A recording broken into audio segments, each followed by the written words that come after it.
বিশ্বকবি রবি ঠাকুর আক্ষরিক অর্থেই বাংলা সাহিত্যের আকাশে রবি বা সূর্য ছিলেন, যার কিরণে বাংলা সাহিত্য সব দিক দিয়েই সবুজ শাখা প্রশাখায় বিস্তার লাভ করে। শুধু তাই নয়, ফুল ও ফলেও সুশোভিত হয়। বাংলা সাহিত্য বিশ্বের দরবারে তার শ্রেষ্ঠত্বের মর্যাদা লাভ করে। আর এই কারণে 1913 সালে বাংলা সাহিত্যে তিনি নোবেল পুরস্কারে পুরস্কৃত হন। তো প্রিয় দর্শক বন্ধুরা, স্বাগত জানাচ্ছি এমজি আপডেটসে। আমরা প্রতিযোগী নই, সহযোগী হতে চাই। আজকে আমরা আলোচনা করব এই বিশ্ব কবি এবং মহান ব্যক্তিত্ব রবীন্দ্রনাথ ঠাকুরের বিভিন্ন দিক এবং তার দর্শন ও চিন্তাভাবনা নিয়ে। আমাদের সাথে উপস্থিত রয়েছেন কুচবিহারের বিশিষ্ট শিক্ষক তথা শিক্ষারত্ন ডক্টর আশুতোষ দত্ত মহাশয়। তাকে আমরা আমাদের স্টুডিওতে স্বাগত জানাচ্ছি। এই করোনা মহামারীর সময়েও তিনি বিভিন্ন ব্যস্ততার মধ্যে থেকেও আমাদের স্টুডিওতে কিছু সময় দিয়েছেন সেই কারণে। তো প্রথমে আমরা আলোচনা করব সাহিত্য সংস্কৃতির দিকটি নিয়ে। এই সাহিত্য এক আশ্চর্য জগৎ। এখানে কর্মব্যস্ততার কোনো গ্লানি নেই, মাথার উপর চাপিয়ে দেওয়া কর্তব্যের বোঝা নেই, সকাল থেকে সন্ধে অবধি কঠোর নিয়মানুবর্তিতার যন্ত্রণা নেই। এখানে আকাশে নীল আছে, শিউলির অভিমান আছে, প্রেমের উৎসাহ আছে, দুঃখের বেদনা বোধ আছে, মৃত্যুর হাহাকার আছে, জীবনের উন্মাদনা আছে। এসো এসো আমাকে দেখো, আমি জীবন প্রতি মুহূর্তে নিজেকে পাল্টাচ্ছি, পাল্টাতে কেমন যেন হয়ে যাচ্ছি। তুমি তো সাহিত্যিক, তোমার হাতে কলম আছে, তোমার আবেগের তীব্রতা আছে, তোমার মেধায় প্রাচুর্য আছে, তোমার ব্যবহারে আন্তরিকতা আছে, তোমার মনের গভীরে ভালোবাসা আছে। সব দিয়ে তুমি একটি মালা গাঁথবে, আর সেই মালা পরিয়ে দিবে বিশ্ব মানবতাকে। তুমি হবে মানুষের আত্মার একান্ত আপনজন। হ্যাঁ, এই সাহিত্যিক রবীন্দ্রনাথ ঠাকুরের বিভিন্ন সৃষ্টি নিয়ে আমরা একটু সংক্ষেপে আলোচনা করব, বিশেষ করে তার অমর সৃষ্টি গীতাঞ্জলি নিয়ে। এই গীতাঞ্জলি যে কারণে তিনি বিশ্বের দরবারে একটা বিশ্ব পরিচিতি লাভ করেন, তিনি সুমহান মর্যাদা লাভ করেন। তো কি এবং বিশেষত্ব এবং কি এমন বার্তা দিতে চেয়েছেন যে কারণে তিনি বিশ্বজুড়ে প্রসিদ্ধ লাভ করলেন, সেই বিষয়ে যদি দর্শকবৃন্দদের সঙ্গে একটু আপনি আপনার চিন্তাভাবনা। যে করোনার দ্বিতীয় ঢেউয়ে দিশেহারা মানুষজন, কারণ দ্বিতীয় ঢেউ ভয়ঙ্কর রূপ ধারণ করেছে এবং এতে আক্রান্ত হচ্ছে কম বয়সের ছেলেমেয়েরাও। তো এই অবস্থায় অনাড়ম্বর অনুষ্ঠানের মাধ্যমে আজকে আমাদের এই রবীন্দ্র জয়ন্তী উদযাপন এবং রবীন্দ্রনাথকে শ্রদ্ধা জ্ঞাপনের জন্য। এবার ওনার প্রশ্নের উত্তরে আমি চলে আসছি যে রবীন্দ্রনাথ হলেন বিশ্বকবি, নোবেল পেয়েছিলেন 1913 খ্রিস্টাব্দে প্রথম এশীয়বাসী হিসেবে। তার হাতে যে মানপত্র তুলে দেওয়া হয়েছিল তাতে বলা হয়েছে, আপনার অত্যন্ত অনুভবী, সতেজ এবং অসামান্য কবিতাবলী গীতাঞ্জলির জন্য, যার মধ্য দিয়ে আপনি আপনার কাব্যিক চিন্তনকে সুমহান করেছেন এবং নিজস্ব ইংরেজি শব্দাবলীর মাধ্যমে পৌঁছে দিয়েছেন প্রতীচ্যের কাছে প্রাচ্যের বাণী। এটাই ছিল মূল বক্তব্য গীতাঞ্জলির।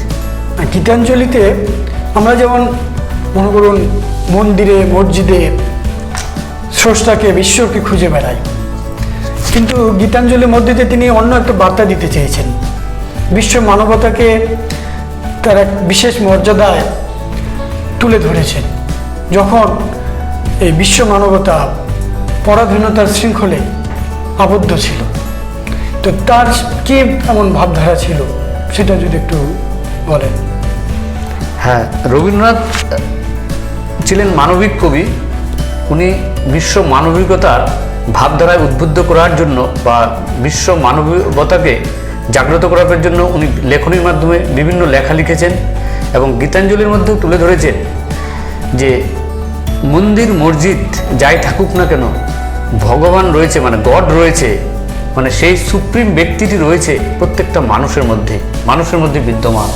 একটা মানুষ পারে সমাজকে তৈরি করতে, দেশকে তৈরি করে।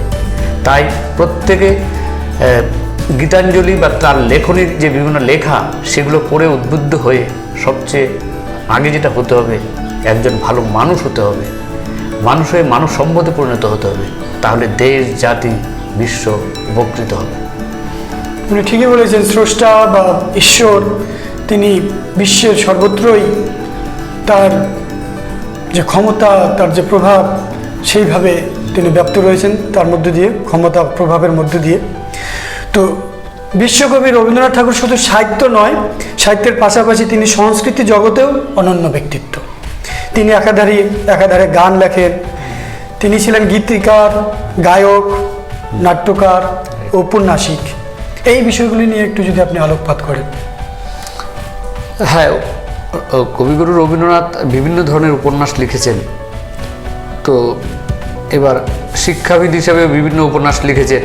তো সেই উপন্যাসের মাধ্যমে কি হয়েছে, আমাদের যে বাংলা সাহিত্য সেটা রিশেপিং হয়েছে।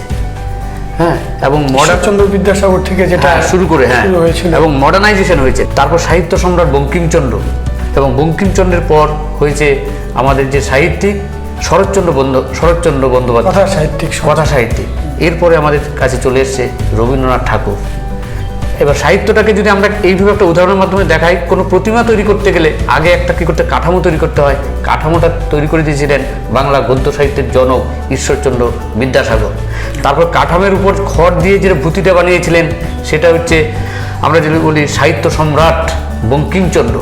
এবং তারপরে যে কথা সাহিত্যের যে জনক, কথা সাহিত্য তৈরি করেছিলেন শরৎচন্দ্র, উনি এটাকে কী করেছেন, মাটি দিয়ে প্রলেপ দিয়েছিলেন। এবং শেষ পর্যন্ত রবীন্দ্রনাথ সে তুলি দিয়ে রঙিন করেছেন সাহিত্যটাকে, একটা নতুন জগতে সেটাকে সুন্দরভাবে উপস্থাপন করেছিলেন। এইগুলো রবীন্দ্র প্রতিভা মানে সাহিত্যে। এছাড়া ওনার বিভিন্ন প্রতিভা রয়েছে। উনি ছিলেন সঙ্গীত শিল্পী, সঙ্গীত শিল্পী, চিত্রশিল্পী, তারপর নাচ থেকে ধরে, মানে এমন কোনো প্রতিভা নেই যেটা রবীন্দ্রনাথের মধ্যে ছিল না। সঙ্গীত ক্ষেত্রে যেমন তার অমর সৃষ্টি বলা যায়, জনগণ মন অধিনায়ক জয় হে, এবং আমার সোনার বাংলা বিশ্বের দুটি দেশে একজন কবি, মানে দুটি দেশে জাতীয় সঙ্গীত হিসাবে এখনো গাওয়া হচ্ছে। এটা হচ্ছে রবীন্দ্রনাথ একমাত্র পৃথিবীর ইতিহাসে, পৃথিবীর মধ্যে তিনি একমাত্র রবীন্দ্রনাথের দুটো গান যেটা কি হয়েছে, একটা ভারতবর্ষ এবং বাংলাদেশের জাতীয় সঙ্গীত হিসেবে গাওয়া হচ্ছে। এর মাধ্যমে উনি বিশ্ব মানবতাবোধকে তুলে ধরতে চেয়েছিলেন জনসমক্ষে, যে আমাদের আগে বিশ্ব মানব হতে হবে, উপযুক্ত অর্থে মানুষ হতে হবে, তাহলেই দেশ জাতি উন্নত হবে। এই ছিলেন। শিক্ষার ক্ষেত্রে তার অনন্য চিন্তা ভাবনা ছিল। তিনি অসন্তোষের কারণ এই লেখাতে তিনি বলেছেন যে, শিক্ষাকে আমরা চিরকাল বহন করিয়া চলিলাম, বাহন করিতে পারিলাম না। তো বর্তমান আমাদের যে আমরা শিক্ষায় প্রযুক্তিতে অনেক উন্নত হয়েছি, কর্মমুখী পরিকল্পনা, শিক্ষা তো একটা ডাইনামিক প্রসেস। তো বর্তমান সময়ে এসে কি মনে হয় যে আমরা কি এখনো শিক্ষা বহন করিয়েই চলে আছি? হ্যাঁ, রবীন্দ্রনাথের অসন্তোষের কারণ যে প্রবন্ধে উনি বলে গেছিলেন, শিক্ষাকে আমরা বহন করেই চলেছি, বাহন করতে পারলাম না। তার মানে আমরা প্রচুর ডিগ্রি অর্জন করেছি, ঠিকই, কিন্তু উপযুক্ত শিক্ষায় শিক্ষিত হতে পারিনি। কারণ আমরা আত্মস্থ করতে পারিনি, অ্যাসিমিলেট করতে পারিনি। তার মানে আমি একটা উদাহরণ দিচ্ছি। যখন ইংরেজরা এদেশে প্রবেশ করেছিল, ভারতবর্ষে বণিকের বেশি ইংরেজরা প্রবেশ করেছিল ভারতে, আস্তে আস্তে তারা কি হয়, ভারতীয়দের সুযোগে, দুর্বলতার সুযোগে তারা এদেশের শাসন ব্যবস্থাকে করায়ত্ত করে নেয়। তখন দেশে প্রয়োজন হয় ইংরেজি শিক্ষিত কিছু যুবকের, তখন তাদেরকে ইংরেজি শিখিয়ে তাদেরকে করণিকের কাজ দেওয়া হয়। তারপরে এবার তাই রবীন্দ্রনাথ বলে গিয়েছিলেন সার্বিক শিক্ষিত হতে পারেনি, বিকাশও তাদের মধ্যে ঘটেনি, চাইনি। তাই রবীন্দ্রনাথের শিক্ষা দর্শনে বলে গিয়েছিলেন, শিক্ষার দুটো উদ্দেশ্য রয়েছে। একটা হলো স্বাধীন চেতনার বিকাশ সাধন করে সমাজ জীবনে উপযোগী করে তোলা, অর্থাৎ যেটাকে বলে উপযুক্ত শিক্ষায় শিক্ষিত হওয়া। আরেকটা হচ্ছে জীবিকার উপযোগী করে তোলা, মানে পেশার উপযোগী করে তোলা, অর্থাৎ যাতে আমরা একটা শিক্ষা অর্জন করব, যে শিক্ষা অর্জন করে যাতে একটা আমরা চাকরি পেতে পারি, তো চাকরি বা ব্যবসা বা কিছু করতে পারি দেশ সমাজ জাতির জন্য বা নিজের জন্য। মানে আমাদের সমাজে চলতে গেলে কিছু কিছু অর্থের প্রয়োজন হয়, তাই জন্য কিছু না কিছু কাজ করতে হয়, তো তার জন্য দরকার হয় শিক্ষার। সেই ক্ষেত্রে উনি কি করলেন, ওই সেকেন্ডারি উদ্দেশ্য যেটা মানে গৌণ উদ্দেশ্য, যে চাকরি পাওয়া, সেটার কথা উনি বলে গিয়েছিলেন। তাই আমরা শিক্ষিত হয়েছি, এবার আমরা যদি উপযুক্ত শিক্ষায় শিক্ষিত হই, যেটা আমরা দেখেছিলাম নেতাজি সুভাষচন্দ্র বোসকে, ওনারা শিক্ষিত হয়েছে, অনেক আরামায়েশে সুখে থাকতে পারতেন, কিন্তু সিভিল সার্ভিসের পরীক্ষা 4th হয়ে চাকরি পেয়ে উনি সেই চাকরি ছেড়ে দিয়েছেন দেশের জন্য কিছু করবার জন্য।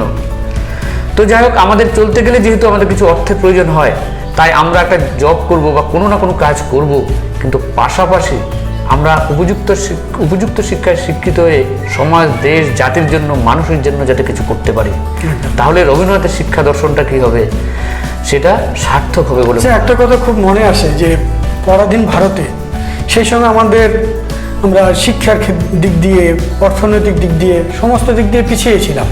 তারপরেও সেই সময় আমরা রবীন্দ্রনাথ ঠাকুর, স্বামী বিবেকানন্দ, নজরুল ইসলাম, এই ধরনের মহান ব্যক্তিত্ব আমরা পেয়েছিলাম। হ্যাঁ, পাশে এগুলো যেমন সাহিত্যের ক্ষেত্রে, ঠিক সেই রকম বিজ্ঞানের ক্ষেত্রে আমরা আচার্য জগদীশ চন্দ্র বসু এরকম পেয়েছি। তারপরে আমরা রাজনীতির ক্ষেত্রেও পেয়েছি নেতাজি সুভাষচন্দ্র বসুর মতো, পরবর্তীতে মহাত্মা গান্ধীর মতো ব্যক্তিত্ব পেয়েছি।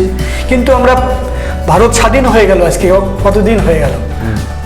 75 বছর অতিক্রান্ত হতে চলছে। কিন্তু তারপরেও আজকে আমরা কেন সাহিত্য, বিজ্ঞান, প্রযুক্তি, রাজনীতি সমস্ত দিক দিয়ে পিছিয়ে পড়ছি? কেন এই ডিফারেন্সটা কেন মনে হচ্ছে? আপনার কি ধারণা? আমরা মনে হয় আমরা পিছিয়ে পড়ছি না, এবার দেশ যেভাবে এগিয়ে চলছে তাতে আমরা সেই অনুপাতে আমরা যেতে পারছি না। তার মানে আমি সিম্পল একটা এক্সাম্পল দিচ্ছি। এবার ধরুন আমরা দুজন মানুষ আমরা হাঁটছি, এবার হেঁটে এক জায়গায় আছি, একজন পিছনে ছিল, একজন সামনে ছিল, এবার দুইজন এসে সমান হয়ে গেছে। এবার যে এগিয়ে ছিল সে ভেবেছে আমি তো এগিয়ে আছি, কিন্তু সে যদি আর এগোতে না চায় তাহলে কিন্তু কেউ পিছনের জন কিন্তু এগিয়ে যাবে। তা আমাদের বিজ্ঞানী যে উন্নতিটার কথা বলছেন সেটা হয়তো বৈষয়িক উন্নতি হতে পারে, অর্থনৈতিক উন্নতি কিছুটা হতে পারে, কিন্তু আপনি মননশীলতার দিক দিয়ে বলুন, সাহিত্যের দিক দিয়ে বলুন, আপনার বিজ্ঞানের দিক দিয়ে বলুন, আজকে কয়জন পরবর্তীতে কয়জন নোবেল প্রাইজ পেয়েছে বা কয়জন সেই ধরনের বিশ্ব দরবারে নিজেদেরকে উপস্থাপন করতে পেরেছে? না, কিছুদিন আগে আমরা অমর্ত্য সেন, আপনি সার্বিকভাবে না, এবার যদি আমরা দেখি সার্বিকভাবে কিন্তু বিজ্ঞানের উন্নতি হচ্ছে। এবার আমাদের দেশে অনেক বিজ্ঞানী বিদেশে গিয়ে নোবেল প্রাইজ পেল। 2009 সালে যে পেয়েছে ভেঙ্কটরমন রামকৃষ্ণ। আমরা পরাধীন ভারতে থেকে পেয়েছিলাম, আজকে আমরা বিদেশে গিয়ে কেন বিদেশে গিয়ে পেতে হচ্ছে? তাহলে সেই ক্ষেত্রে একটা ডেফিসিয়েন্সি আছে যে বিজ্ঞান শিক্ষায় আগ্রহী করবার জন্য যত ইনফ্রাস্ট্রাকচার বা অর্থের যোগান সেটা যথাযথ নয়। এবং আমি মিডিয়ার মাধ্যমে জানাতে চাইছি সেটা গভর্নমেন্ট অফ ইন্ডিয়াকে সেই স্টেপটা নিতে হবে। বিজ্ঞানের উন্নয়ন যদি না হয় সেই দেশ উন্নত হতে পারে না, কারণ বিজ্ঞান ছাড়া, বিজ্ঞানের সাথে সবগুলো রিলেটেড, সাহিত্য যেমন সম্পর্কিত, বিজ্ঞানের সাথে প্রযুক্তি সম্পর্কিত, সব কিছু কি আছে সম্পর্কযুক্ত। তাই বিজ্ঞানের উন্নতির জন্য অর্থ খরচ করবার প্রয়োজন আছে, উপযুক্ত পরিকাঠামো দেওয়ার প্রয়োজন আছে এবং তাদেরকে ইন্সপায়ার করার দরকার আছে। এবং সেটা যদি সরকারি লেভেলে সেটা যদি না করা যায়, সেই জায়গাটা যদি সংকোচন হয়ে আসে, তাহলে বিজ্ঞানে আমরা আরও পিছিয়ে পড়বো। আমরা আগের থেকে বিজ্ঞানে উন্নতি করেছি, কিন্তু করেছি বলে যুগের সাথে অন্যান্য দেশ যতটা এগিয়ে গেছে তার তুলনায় আমরা পিছিয়ে। তাই আমাদেরকে এগিয়ে যেতে হলে বিজ্ঞান শিক্ষাটাকে যথেষ্ট গুরুত্ব দিতে হবে। তার জন্য প্রয়োজনীয় অর্থ যোগান দেওয়া, বিজ্ঞানের পাশাপাশি আমাদের সাহিত্য, বিজ্ঞান, সাহিত্য। এবার বিজ্ঞানের সাথে সাহিত্য তখন অটোমেটিক্যালি এগুলো কি করবে, এগিয়ে আসবে। তো এই জায়গায় আমাদের প্রয়োজন রয়েছে সরকারিভাবে। বিজ্ঞানের কথা যখন আসলোই, তো আমরা বিজ্ঞান মনস্ক যে রবীন্দ্রনাথকে আমরা দেখতে পাই সে সম্পর্কে একটু আলোচনা করা যাক। তো একটা সময় আমরা মনে করতাম যে বিজ্ঞান চর্চা বাংলা ভাষা দিয়ে সম্ভব নয়, এটা ইংরেজি সাহিত্যেই কেবলমাত্র সম্ভব ছিল। তো রবীন্দ্রনাথ ঠাকুর আসার পরে তিনি যেভাবে বাংলা সাহিত্যকে সব দিক দিয়ে বিস্তৃত লাভ করলেন, বিশ্বের দরবারে যেভাবে উপস্থাপন করলেন, তারপর থেকে আমরা দেখতে পেয়েছি বিজ্ঞান নিচু ক্লাসে অন্তত পক্ষে আমরা বাংলা সাহিত্যের মধ্যে দিয়ে, বাংলা ভাষার মধ্যে দিয়ে বিজ্ঞানকে পঠন পাঠনের সুযোগ করে দিতে পেরেছি। কিন্তু তবুও এখনো মনে হয় যে আমরা উচ্চশিক্ষার ক্ষেত্রে বা গবেষণার ক্ষেত্রে কেন আমরা বাংলা ভাষাকে ব্যবহার করতে পারছি না, এটা নিয়ে একটু ভেবে দেখার দরকার। এটা কি বাংলা ভাষার দীনতা না বাঙালি জাতির দীনতা? আপনি কিভাবে দেখছেন? না, এবার বাংলা ভাষা যেটা আছে, আচ্ছা, রবীন্দ্রনাথ যেমন কি করেছিলেন, রবীন্দ্রনাথ ঠাকুর যেটাকে বলছে বিজ্ঞান চেতনার আলোকে রবীন্দ্রনাথ, এবং এই বহুমুখী প্রতিভার মানুষটি উনি যেমন সাহিত্য নিয়ে সৃষ্টিশীল সাহিত্য লিখেছেন, সৃজনশীল সাহিত্য লিখেছেন, সাহিত্যের পাশাপাশি উনি বিজ্ঞান নিয়ে পড়াশোনা করেছেন এবং বিজ্ঞানের যেমন অ্যানাটমি, ফিজিওলজি, তারপরে যেটা স্পেস রিসার্চ, যেটাকে বলে স্পেস, মানে স্পেস সায়েন্স আর কি, সেটা নিয়ে উনি পড়েছেন। এবং বিজ্ঞানের জ্যোতির্বিজ্ঞান নিয়ে উনি দীর্ঘদিন পড়াশোনা করেছেন।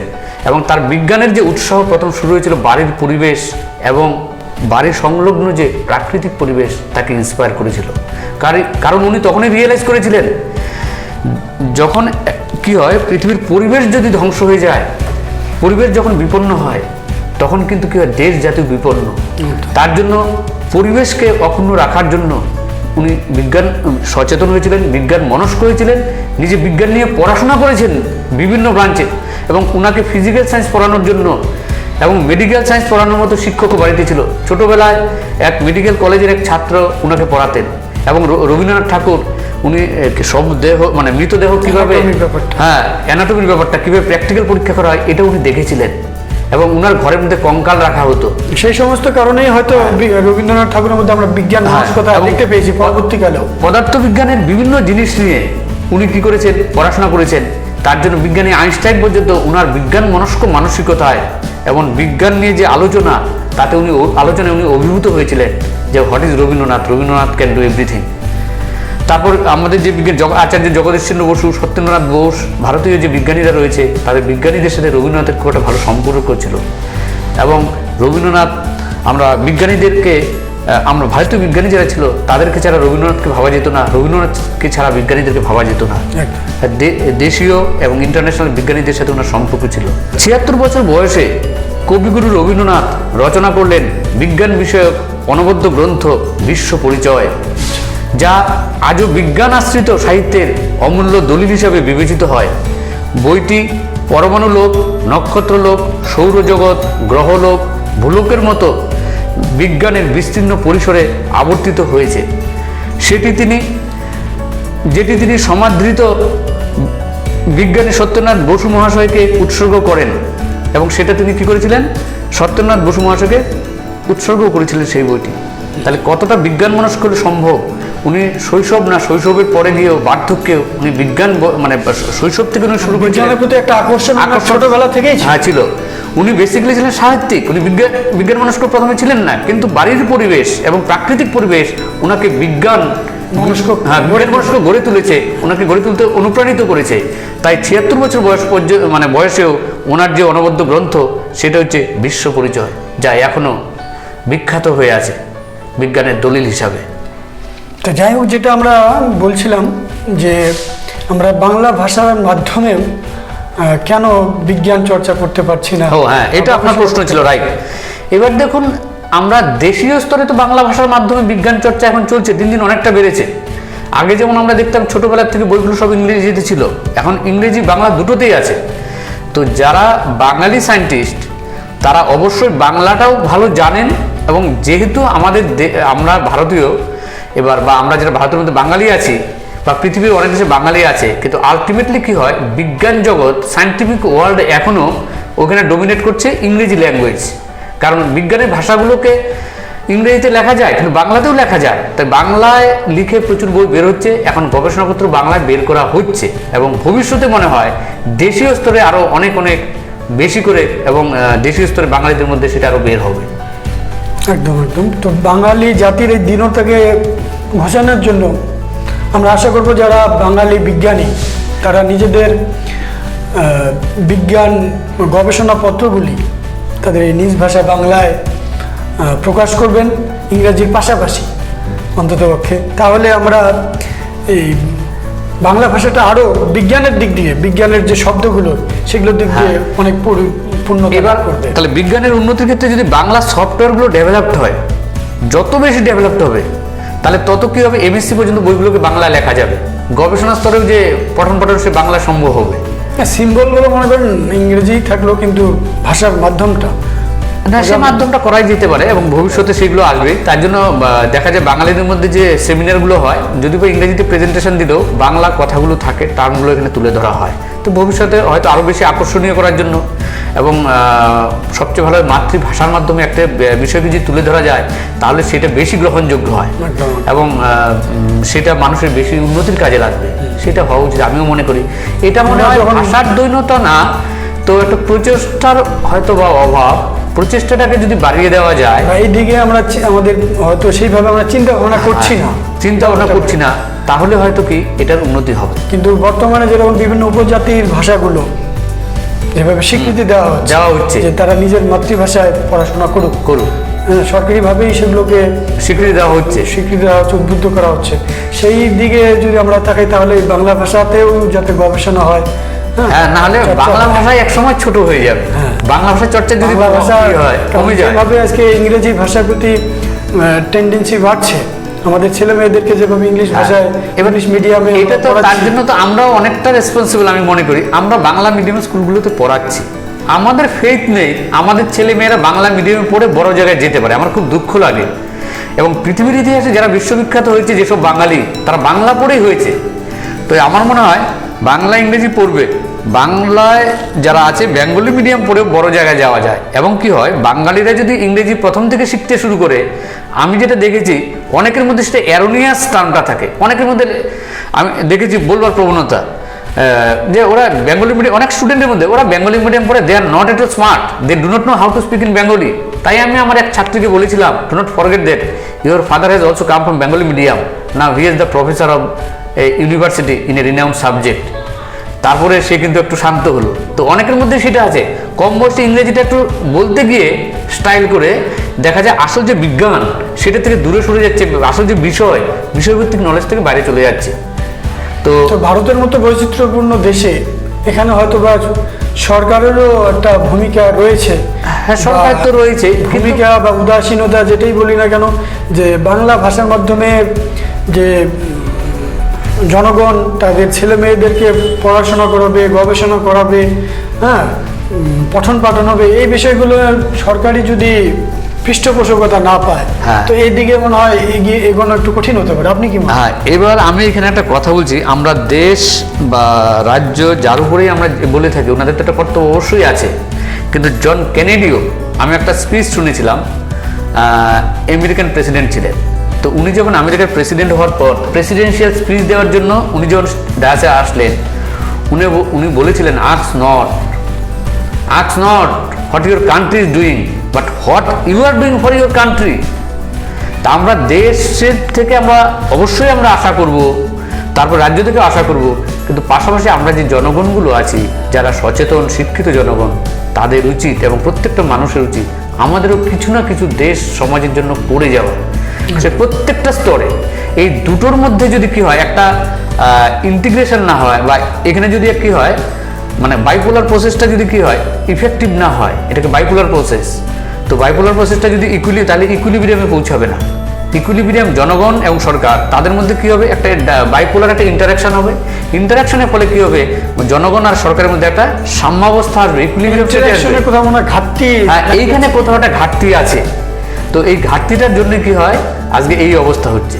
তাই আমরা নিজেরাই বিশ্বাস করতে পারছি না, আমরা যে মিডিয়ামে পড়াচ্ছি সেই মিডিয়ামের উপর মনে হয় ওই মিডিয়াম পড়াশোনা ভালো হবে। মিডিয়াম দিয়ে আমরা ভারতীয় স্তরে, হ্যাঁ, বিশ্বের স্তরে আমরা পৌঁছে গেছি, লেভেলে আমাদের বাংলা ভাষার মাধ্যমে আমরা উপস্থাপন করতে পারবো কিনা। হ্যাঁ, সেটাই, আমরা সেখানে যেতে পারবো কি। আমার মনে হয় শিক্ষার ক্ষেত্রে এখন হয় কি, যে যে যে যে ভাষাতে পড়ুক, তার যদি কনসেপ্ট থাকে, প্রতিভা বিকশিত হবে, কোনো ভাষা তাকে আটকাতে পারবে না। কারণ আমি অনেক রাশিয়ান সায়েন্টিস্টদের সাথে সেমিনার করতে গিয়ে দেখেছি, একদিন সেমিনার করতে গিয়ে ভুলে গেছে হোয়াট ইজ দিস, মানে কার্বক্সিলিক অ্যাসিড বলতে পারছে না, এটা জানা মানে হয় যেটা আর কি, বড় বড় মাপের মানুষ তো সাধারণ জিনিসগুলো ভুলে যায়। এবং ওনাদের ভাষায় পড়েছে, তো ইংরেজিটা ওনাদের ঠিক জানা নেই, যার জন্য কয়েকটা টার্মও বলতে অসুবিধা হচ্ছিল, ওনাদের ভাষায় বলে দিচ্ছিলেন। তার জন্য উনি কি বিজ্ঞান জানেন না? ওনার তো অনেক প্রচুর ডিসকভারি রয়েছে, আমি দেখেছি, কথাও বলেছি। তো এখানে একটা বিষয় যে আমরা ভারতীয় ক্ষেত্রে যদি যে এক্সামগুলো হয়, কম্পিটিটিভ এক্সামগুলো, সেখানে কি বাংলা মাধ্যমের যে স্টুডেন্ট তাদের থেকে যারা ইংরেজি মিডিয়ামের স্টুডেন্ট, তারা কি কিছুটা এগিয়ে থাকে না? না, সব ক্ষেত্রে নয়, I do not believe it. এবং যাদের কনসেপ্ট আছে, সে বেঙ্গলি মিডিয়াম হলেও সে ভালো জায়গায় আছে। এবার ইংলিশ মিডিয়ামে তো কনসেপ্ট আছে, সবার তো সমান নেই, ইংলিশ মিডিয়ামে সবাই তো ভালো না, হ্যাঁ, কিন্তু মিডিয়াম ততটা ম্যাটার করে না, ম্যাটার করে হচ্ছে ইন্ডিজিনাস নলেজের উপর। ইংরেজিতে আসে, মানে নিজস্ব নিজস্বতা তো অবশ্যই থাকতে হবে, কিন্তু আর এনভায়রনমেন্টের উপর কিছুটা। ভারতের ক্ষেত্রেই বলছি যে কম্পিটিটিভ এক্সামগুলো হচ্ছে সেখানে প্রশ্নপত্রগুলো আপনার ইংলিশে থাকছে অথবা হিন্দিতে থাকছে, ইংরেজি থাকছে, রিজিওনাল ল্যাঙ্গুয়েজে কিন্তু খুব একটা থাকছে না। হ্যাঁ, থাকছে না। তো এইটা একটা তাহলে বাধা। আপনি যখন কোনো প্রশ্নের উত্তর হয়তো বলতে পারবেন, লিখতে গিয়ে problem। ইংরেজিতে মানে লিখতে গিয়ে কিন্তু একটা সমস্যা দাঁড়ায়। আমরা যারা বাংলা ভাষাভাষীর ছাত্র তারা কিন্তু নিজেদের ভাব প্রকাশটা আমরা বাংলা ভাষার মধ্যে যেভাবে এবার আমি যেটা বলছি ক্ষেত্রে যেটা আপনি ঠিকই বলছেন, ইংলিশ মিডিয়ামের স্টুডেন্ট হলে যে সে সেই প্রশ্ন উত্তরটা লিখতে পারবে তা না। সেটা যদি না জানে সেটা আলাদা ব্যাপার, কিন্তু আমার বিষয়টা জানা আছে। হ্যাঁ, কিন্তু তাহলে এক্সপ্রেস করা ওদেরটা হ্যাঁ অনেকটা ইজিয়ার হয়। আমরা বাংলা ভাষা থেকে যাওয়ার ফলে কি হচ্ছে, ইংরেজিতে সেই ফ্লুয়েন্সিটা না থাকার কারণে ফ্লুয়েন্সিটা না, ফ্লুয়েন্সিটা আপনার গেটিং জব একবার করবে, কিন্তু এটাকে ইংরেজি এটা লেখাটা, ইংরেজি লেখাটা তার জন্য বেঙ্গল মিডিয়ামে ইংরেজি সাবজেক্টটা আছে। আমি দেখেছি যে যত বাংলায় ভালো হয় ইংরেজিতে সে তত ভালো হয়। যে বাংলা ভালো জানে না, কনসেপ্ট নেই বাংলা গ্রামারের, সে কিন্তু ইংরেজিতে তত ভালো হতেই পারে না, মানে বেঙ্গলিদের ক্ষেত্রে বলছি। হ্যাঁ, আর যারা ধরুন ইংল্যান্ডে বা ওইসব জায়গায় আছে তারা অটোমেটিক নর্মাল পরিবেশে তারা কি করেছে ইংরেজিতে শিখে ব্যাপারটা ঠিকই আছে, কিন্তু ব্যাপারটা এরকমটা দাঁড়াচ্ছে যে আমরা বাংলা ভাষাতে যতই দক্ষ হই না কেন, আমরা ভারতীয় লেভেলে যদি কম্পিটিটিভ এক্সামে আরো ভালো কিছু করতে চাই আমাদের ইংরেজিতে সমান দক্ষ হতে হবে। শুধুমাত্র আমার বাংলা ভাষাতে দক্ষতা থাকলেই আমি, তবে তাতে রিজিওনাল ল্যাঙ্গুয়েজগুলোকে গুরুত্ব দেওয়া উচিত আমার মনে হয় গভর্নমেন্ট অফ ইন্ডিয়া। সেটা যদি গভর্নমেন্ট লেভেল থেকে না হয়, কারণ তাতে সরকার একটা ভূমিকা রয়েছে। শিক্ষার দুটো উদ্দেশ্যের কথা বলেছেন, একটা তো জীবিকার উপযোগী করে নিজেদেরকে গড়ে তুলতে, তো আমরা জীবিকার উপযোগী হিসেবে গড়ে তুলতে গেলে তো কম্পিটিটিভ এক্সামে আমাদের কোয়ালিফাই করতে হবে। এটাতে রিজিওনাল ল্যাঙ্গুয়েজগুলোকে গুরুত্ব দেওয়া উচিত আমার ধারণা আর কি, ব্যক্তিগত ধারণা, যে এই মানে কম্পিটিটিভ এক্সামগুলোতে যাতে পিছিয়ে না পড়ে আমাদের ছেলেমেয়েরা, সেই চিন্তা ভাবনার দিক দিয়ে হয়তো তা গার্জিয়ানরা ভাবে যে আমাদের ছেলেমেয়েদেরকে যদি ইংলিশ মিডিয়ামে পড়াই তাহলে সে তো বাংলা ভাষাভাষী হওয়ার জন্য বাংলা ভাষাটা আপনি রপ্ত করবে, কিন্তু ইংলিশ মিডিয়ামে পড়ার ফলে ইংলিশ ভাষাতেও সে রপ্ত। কারণ সবাই তো রবীন্দ্রনাথ না, রবীন্দ্রনাথ সব ভাষা পড়েছে, তাহলে কিন্তু বোঝা যায় যে এটা গার্জিয়ানরা যতটা দায়ী, এখানে সরকারেরও কিন্তু একটা দায়ী রয়েছে। কম্পিটিটিভ এক্সামগুলো ইংলিশের পাশাপাশি রিজিওনাল ল্যাঙ্গুয়েজেও যদি, আমার একটা অভিজ্ঞতা থেকে দেখেছি, এবার ইংরেজি মিডিয়ামে পড়লে এবার প্রত্যেকে সচেতন হতে হবে। বাড়ির গার্জিয়ান, মানে এক্সেপশনাল স্টুডেন্ট ছাড়া বাড়ির গার্জিয়ান প্লাস শিক্ষক সবাই মিলে ওই স্টুডেন্টকে তুলে নিতে হবে। না হলে দেখা যায় ইংলিশ মিডিয়াম পড়াতে গিয়ে না শিখবে বাংলা, না শিখবে ইংলিশ। সেটা তো এইটাও একটা কিন্তু ড্রব্যাক আছে, একদম না, হ্যাঁ একটা ড্রব্যাক আছে। তাই আমরা যেহেতু যদি এরকম পরিবেশে থাকতাম যে ইংলিশ এনভায়রনমেন্ট একটা রয়েছে, তখন English medium okay, no problem at all. এবার দেখুন ইংলিশ মিডিয়াম পড়াতে গিয়ে আমরা দেখেছি বিভিন্ন জায়গায় যে স্তরগুলো আছে স্কুল কলেজ ইউনিভার্সিটিগুলোতে, সেইগুলোতে যারা সরকারি জব না পাচ্ছে তার বেশিরভাগ কিন্তু ওইদিকে যাচ্ছে। হ্যাঁ, তো এখানে একটা ডেফিসিয়েন্সি আছে। যাই হোক, ওটা আপনি যেগুলো বলছেন আসলে কি গার্জিয়ানদের একটা ধারণা আছে বা অনেক ছেলে মেয়েদের একটা ধারণা আছে, যেমন যখনই মাধ্যমিক পাস করে তারপরে তারা ভাবে যে সায়েন্স নেবে না আর্টস নিয়ে পড়বে না কমার্সে যাবে। সেখানে দেখা যায় যে যেহেতু সায়েন্সের ডিমান্ডটা বেশি, যদিও দেখা গেল ওই ছেলে মেয়েটা তার ইংলিশে টেন্ডেন্সিটা ভালো, ইংলিশ ভালো বোঝে, ইংলিশে প্রতি ওর টেন্ডেন্সি অ্যাট্রাকশন, তারপরেও গার্জিয়ান বা ওই স্টুডেন্ট যেহেতু সায়েন্সের ডিমান্ড বেশি ওই দিকে যাচ্ছে, ফলে দেখা যাচ্ছে সায়েন্সের রেজাল্ট খারাপ হয়ে যাচ্ছে। তো আপনি যেটা বলতে চাইলেন যে বাংলা মাধ্যমে থেকে ইংলিশ মিডিয়ামে গিয়ে দেখা গেল যে কোনোটাই পেলো না, এটা গার্জিয়ানরা তাদের ছেলে মেয়েদেরকে তার লেভেলটা বুঝতে মনে হয় অসুবিধা হচ্ছেন বা দ্বিধাদ্বন্দ্ব ভুগছেন, বা এমন মনে করেন যে আমার ছেলে ভালো, কারণ প্রত্যেক বাবা মাই তার ছেলের সম্বন্ধে একটা উচ্চ ধারণা পোষণ করে, সেখান থেকেও হয়তো মিসগাইডেড করেন আর কি। তো যাই হোক, এটা একটা আলাদা বিষয়। তো আমরা আলোচনা করছিলাম রবীন্দ্র জয়ন্তী নিয়ে, রবীন্দ্র জয়ন্তীতে রবীন্দ্রনাথ ঠাকুরকে নিয়ে, বিজ্ঞান মনস্ক রবীন্দ্রনাথ ঠাকুরকে আমরা জানতে পারলাম। পাশাপাশি এই রবীন্দ্রনাথ ঠাকুরের মহাকাশ বিজ্ঞান এবং চিকিৎসা বিজ্ঞানের ক্ষেত্রেও ওনার একটা আলাদা চিন্তা ভাবনা ছিল। তো এই বিষয়ে আপনি যদি, উনি মহাকাশ বিজ্ঞানের নিয়ে অনেক পড়াশোনা করেছেন, বাবার কাছ থেকে অনেক ধারণা পেয়েছেন। তো স্পেশালি আমরা যেটা বলতে চিকিৎসা বিজ্ঞানে যেটা হচ্ছে চিকিৎসা, রবীন্দ্রনাথ ঠাকুরের চিকিৎসা ভাবনা। এবার রবীন্দ্রনাথ ঠাকুর কি করলেন, প্রথম যেটা চিকিৎসা বিজ্ঞানের ভাগ ছিল, প্রথম একবারে কিন্তু এলোপ্যাথি আসেনি। চিকিৎসা বিজ্ঞানের শুরুতে ছিল আপনার সিদ্ধাই, ইউনানি, হাকিমি, এইগুলো ছিল, আয়ুর্বেদ শাস্ত্র, কবিরাজি, হ্যাঁ কবিরাজি, তারপর সেটা আয়ুর্বেদে কনভার্ট হলো। তাহলে এইগুলো ছিল প্রথম চিকিৎসা বিজ্ঞানের শুরুটা। এবং এবার কবিরাজিটা সাধারণত ভারত থেকে উঠে এসেছে। এবার কবিরাজির পর তারপরে চলে আসলো অ্যালোপ্যাথি চিকিৎসা বিজ্ঞান। অ্যালোপ্যাথি চিকিৎসা বিজ্ঞানের পর কবিরাজিটার উন্নততর রূপটা হচ্ছে আয়ুর্বেদ। হ্যাঁ, আয়ুর্বেদ। তারপরে চলে আসলো ওই অ্যালোপ্যাথি। অ্যালোপ্যাথি পরে আসলো বায়োকেমিক, হোমিওপ্যাথি, অনেকগুলো ভাগ আছে। তো এই রবীন্দ্রনাথ ঠাকুর কি করলেন, এই সবগুলো বিজ্ঞান নিয়ে উনি পড়াশোনা করেছিলেন। He was not a doctor, he was not a কি বলবো মানে recognised doctor, but he was a self train doctor. আচ্ছা, উনি বিজ্ঞানের সব ব্রাঞ্চ নিয়ে পড়াশোনা করেছেন, এক্সটেন্সিভলি পড়েছেন। হ্যাঁ, পড়বার পর উনি কি করেছেন, প্রত্যেকটা বিজ্ঞানের যে ওষুধগুলো সেইগুলো উনি কি করেছেন, অ্যাপ্লাই করেছেন পেশেন্টদের মাধ্যমে। অ্যাপ্লাই করে উনি অনেক সুফল পেয়েছেন। হ্যাঁ, তো অনেকের ক্ষেত্রে যখন মানে বড় বড় ডাক্তারবাবুরা যখন কি করলেন, ব্যর্থ হয়ে গিয়েছিলেন, রবীন্দ্রনাথ কি করলেন, বায়োকেমিক চিকিৎসার মাধ্যমে অনেককে সুস্থ করে তুলেছিলেন। আচ্ছা, বায়োকেমিকটাকে আপনি কোন পর্যায়ে রাখবেন, মানে হ্যাঁ, এটা কি এলোপ্যাথি বা হোমিওপ্যাথি নাকি এর মাঝামাঝি? Actually what is biochemic? Biochemic is the medical science of life based on biochemistry. তার মানে বায়োকেমিক হলো মানুষের চিকিৎসা বিজ্ঞান, যার ভিত্তি হলো জীবন রসায়ন জ্ঞান। এবার এর ক্ষেত্রে অনেকগুলো ট্রিটমেন্ট পদ্ধতিটা দেখা যায় একটা এলোপ্যাথির মতোই। না, এই ব্লাড ভেসেলের মাধ্যমে ফাংশন করে, কিন্তু মেডিসিনাল সাবস্টেন্সগুলো একটু আলাদা। এবার বায়োকেমিক মেডিকেল সায়েন্সের কয়েকটা ভাগে আমরা ভাগ করে নিয়েছি। একটা হচ্ছে ট্রেডিশনাল কনসেপ্ট, একটা হচ্ছে মডার্ন কনসেপ্ট বা লেটেস্ট কনসেপ্ট যেটা। এবার জেনারেলি বায়োকেমিক কনসেপ্টটা ছিল যে হোয়াট ইজ ডিজিজ?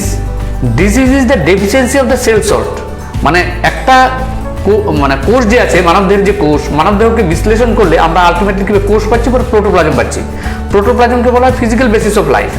এবার যে কোষ রয়েছে, কোষ বা প্রোটোপ্লাজমের মধ্যে রয়েছে কি বিভিন্ন ধরনের সাবস্টেন্স রয়েছে। অর্গানিক মানে জৈব, অজৈব আর জল, 3 ধরনের সাবস্টেন্স রয়েছে। তাহলে এইখানটায় যে জৈব পদার্থ প্রায় থাকছে 70% হিউম্যান বডিতে, আর 25% থাকছে মানে 70% থাকছে, 70% হলো জল, সরি যেটা বললাম, একটা মানবদেহের মধ্যে 70% রয়েছে জল অ্যারাউন্ড, 25% হচ্ছে জৈব পদার্থ, অর্গানিক সাবস্টেন্স যেটাকে বলে, কার্বোহাইড্রেট, প্রোটিন, লিপিড, এগুলো ভিটামিন, এনজাইম, নিউক্লিক অ্যাসিড এগুলো, আর 5% হচ্ছে সেল সল্ট, অজৈব লবণ। এবার এই অজৈব লবণের যদি ডেফিসিয়েন্সি হয় বডির সেলের মধ্যে, তাহলে কি হয়, ডিজিজটা ক্রিয়েট করে, ডিজিজ সৃষ্টি হয়।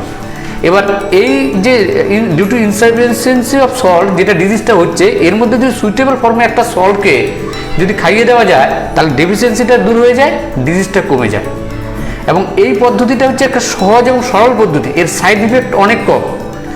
যেমন রবীন্দ্রনাথ, যে মংপুতে রবীন্দ্রনাথ মৈত্রী দেবীর যে লেখা গ্রন্থ, সেইখানে লেখা আছে রবীন্দ্রনাথ বায়োকেমিক নিয়ে অনেক পড়াশোনা করেছেন, ট্রিটমেন্ট করেছেন, এবং বায়োকেমিকটাকে উনি বেশি ভালোবাসতেন, গুরুত্ব দিতেন, কারণ এর অ্যাডভার্স ইফেক্টটা কম, এবং রিসেন্ট রিসার্চ স্টাডিও তাই দেখা যাচ্ছে।